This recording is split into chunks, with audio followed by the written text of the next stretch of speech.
Nós vamos então começar a aula sobre transtorno de ansiedade generalizada. Inicialmente, nós vamos, no módulo 1, ver um pouquinho sobre a ansiedade de uma forma mais básica, para depois a gente ir ampliando aí o conhecimento.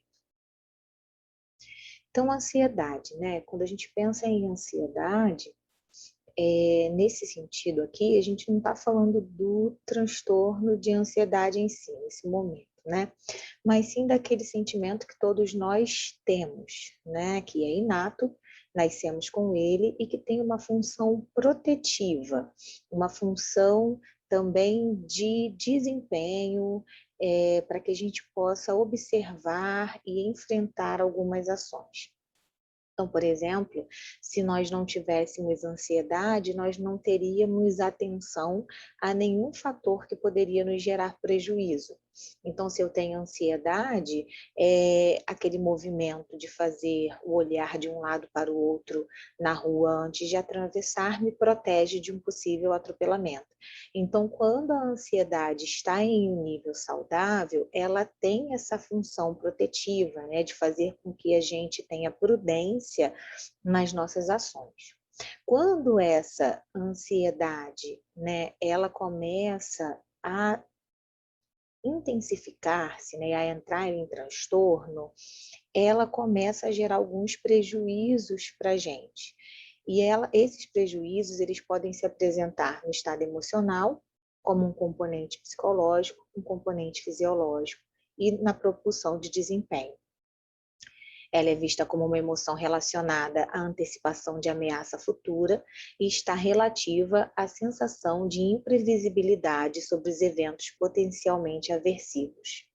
Então, quando a gente fala dessa questão protetiva, né, a ansiedade pode nos auxiliar protegendo para que a gente atravesse a rua em segurança, ou ela pode estar em transtorno, fazendo com que a gente não consiga nem sair de casa com medo de um possível dano. Mas isso vai variar de acordo com a intensidade em que o transtorno se apresenta. E aí vamos ampliando, né, as formas de apresentação, né? A ansiedade, ela é uma mistura de preocupação e medo. Ou seja, eu tenho aí um componente, né, cognitivo, onde diversas preocupações passam na minha cabeça e que geram medo. Esse medo, junto dessas preocupações, é o que aciona o meu sistema de ameaça e faz com que eu venha me comportar a partir do enfrentamento de luta ou fuga. Ou seja, se eu estou me sentindo ameaçada, eu vou ter que agir de alguma forma. Ou eu vou atacar, ou eu vou sair correndo, e posso também congelar, né? Ficar quietinha para ver se nada acontece e as coisas se dão de uma forma melhor do que aquela que eu estou pensando. Então, assim, um componente cognitivo é um sistema de símbolo, né, socialmente codificado, verbal ou não verbal, situado em plano mais abstrato e complexo. Predominam fatores socioculturais. Então, a ansiedade, ela também pode vir através de ameaças contemporâneas. Como assim?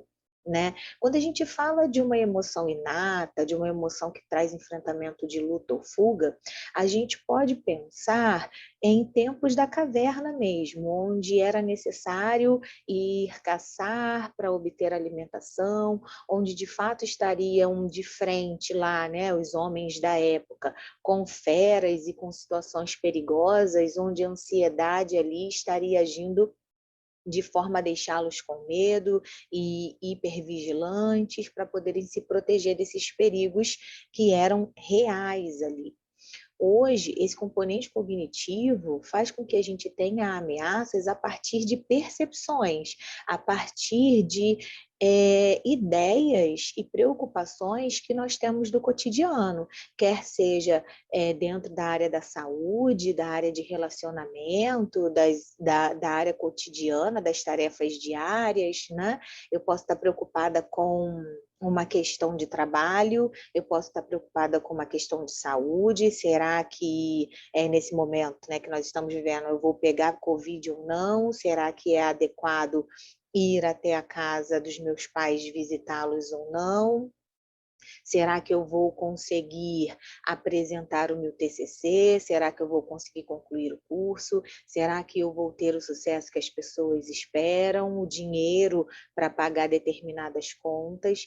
Então, essas ameaças cotidianas também são capazes de acionar em nós medos e preocupações, e aí fazem com que o componente fisiológico se apresente. Então, essa ansiedade, né, essa preocupação, mais o medo, ela aumenta as produções de hormônio da adrenalina, né, que é o sistema de luta ou fuga. Veja, se a gente voltar ao exemplo passado, né, quando os homens da caverna estavam ali de frente ao perigo, ou eles iriam correr mesmo, ou eles iriam lutar contra o perigo, né? E essa adrenalina, de certa forma, seria descarregada para essa ação. Hoje, como nós temos essas ações de ameaça a nível cognitivo, muitas vezes não estamos de frente para uma fera, nós temos a mesma produção hormonal, só que a descarga não ocorre da mesma forma. Então, nós vamos apresentar também sintomas fisiológicos, né, como dores de estômago, dores musculares, diarreia, dor de cabeça, falta de ar, taquicardia, que é toda uma produção do corpo a nível protetivo para que a gente possa lutar e fugir, só que a gente está sentado na cadeira ou a gente está na cama apenas pensando em todas essas problemáticas, e esses hormônios, toda essa adrenalina não tem para onde ir. Então, essa descarga ocorre no próprio corpo, trazendo prejuízo. E com relação ainda, né, essa forma de se apresentar da ansiedade, nós podemos observar que o que faz com que aquele desempenho ele possa ser prejudicado, né? Quando a gente fala da ansiedade como propulsora aí de desempenho, quando eu superestimo eventos perigosos e ameaçadores e eu subestimo a minha capacidade de lidar com esses eventos. Então, se eu entendo que ir ao mercado é super perigoso e que pode acontecer algo comigo na rua e que eu não terei capacidade de lidar com aquilo, eu fico dentro de casa. Geralmente existe a evitação, quando eu entendo como consequência, né? Quando eu entendo que eu tenho menor capacidade do que o tamanho daquele perigo. Outro exemplo é pensar que eu preciso apresentar um trabalho na faculdade, na escola, enfim, e apresentar o trabalho para essas pessoas é algo muito ameaçador para mim. Eu tenho medo de errar, tenho medo que essas pessoas riam de mim, entendo como verdade que isso vai acontecer e que minha capacidade de apresentar esse trabalho é muito baixa, que eu não tenho uma competência suficiente para fazer isso. Então, acontecem as evitações, a falta no dia de fazer o trabalho, de entregar, isso vai fazendo com que as nossas capacidades, né, entrem em uma manutenção de menor intensidade, né? Eu não vou apresentar o trabalho, logo me manter nesse ciclo de manutenção de uma falta de capacidade, né? E a consequência sempre será a evitação para não sentir, né, a dor desses estímulos mais negativos relacionados ao que eu entendo que consigo fazer. Então, no processo da ansiedade, uma das características que vocês vão observar na fala, né, dos pacientes e até nos seus próprios pensamentos, é entender que a ameaça que você percebe, ela é muito maior do que a sua capacidade de resolver isso. Então, olhando aí, né, patologicamente para a ansiedade, a gente percebe que ela se polariza entre estado e traço, né? O estado é estar ansioso no momento atual, em um momento particular, provavelmente provocado por uma circunstância, né? Vamos supor que você está em um local público e de repente começa uma grande confusão nesse lugar, você não entende bem como isso começou a acontecer, mas existe ali um perigo, uma ameaça de que você seja ferido, né? Então você aciona o seu sistema de ameaça, você fica hipervigilante com o que está acontecendo, tenta encontrar meios de sair daquele local, né? E quando a situação passa, você consegue voltar com essa emoção para esse estado basal, você consegue normalizar essa situação. Ou, voltando ao exemplo de uma apresentação de trabalho, você estar ali apresentando o trabalho e estar se sentindo um pouco ansioso, né? A ansiedade nesse sentido de forma saudável, ela é importante para que você se mantenha atento ao que você está fazendo e prudente ao que você está fazendo. Terminada a apresentação, a ansiedade reduz. Agora, o traço, né, é essa tendência de algo que acontece o tempo todo, sabe? Ao longo do tempo, ou talvez durante toda a vida. Aquela pessoa que fica nervosa, preocupada, ansiosa mesmo, né? Porque está terminando o mês e as coisas do armário também, e ela, mesmo sabendo que vai comprar assim que o próximo salário cair, ela está preocupada porque tem menos coisas no armário. A pessoa que dá um espirro e fica preocupada se ela está com uma doença mais grave, ou ela assiste algo na TV sobre prevenção, promoção de saúde relacionada a determinada doença e entende que ela pode estar com aquela doença, né? Ou uma pessoa que o tempo inteiro está focada no próprio corpo para saber se esse corpo ele está em um estado que ela considera normal ou tem alterações. Pessoas que estão o tempo todo preocupadas com a ideia que os outros têm dela e do desempenho dela. Então, é como se todas as coisas, né, fossem vistas como ameaças. Então, o traço é isso, né? É olhar para todas as circunstâncias com ameaça, independente se de fato existe uma ameaça ali ou não, né? Isso sendo caracterizado também por distorção cognitiva, que a gente fala um pouquinho mais à frente. E aí, os principais sintomas, né, estão no nível de consciente, comportamental e fisiológico.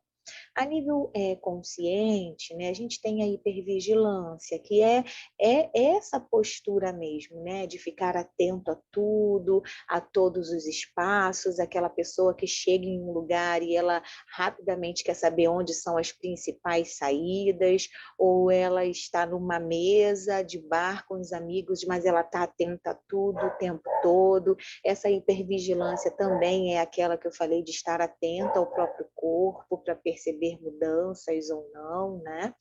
A insônia, que tem essa insônia mais fragmentada, né? Essa que a gente fala de insônia ansiogênica mesmo, né? Onde a pessoa demora um pouco para dormir por conta do número de pensamentos, intensidade e velocidade de pensamentos que estão passando na cabeça até que ela consiga dormir, e depois ela vai acordando durante a noite num sono mais fragmentado, né?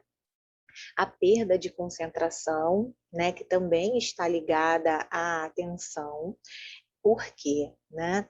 Nós temos um limite de atenção no corpo, todos nós, né? Nós não temos uma atenção ilimitada.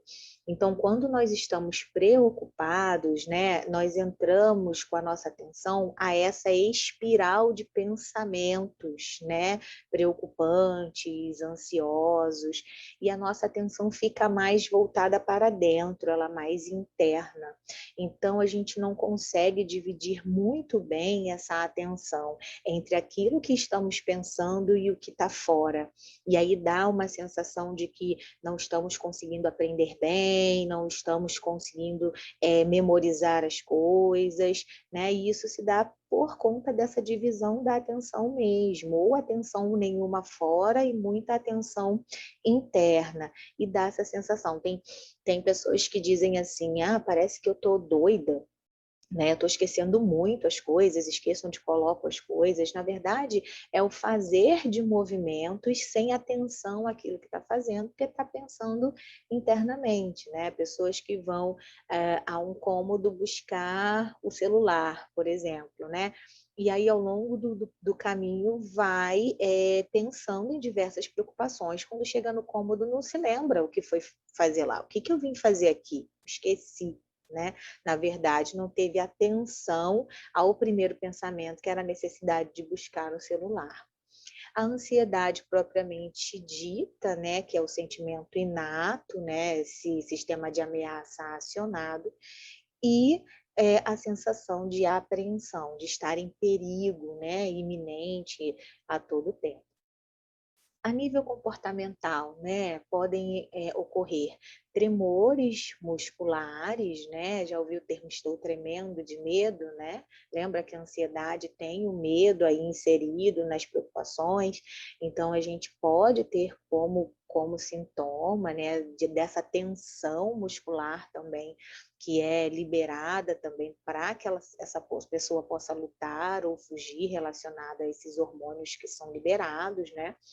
A reação de susto a estímulos insignificantes, né, que é aquela resposta de sobressalto, né? Por exemplo, agora o cachorro latiu aqui no fundo, eu podia dar um pulo aqui na cadeira porque o cachorro latiu, né? Um estímulo muito baixo, né? Só que como eu estou hipervigilante, muito sensível a todos os estímulos, um estímulo muito baixo pode me dar essa resposta de sobressalto, né?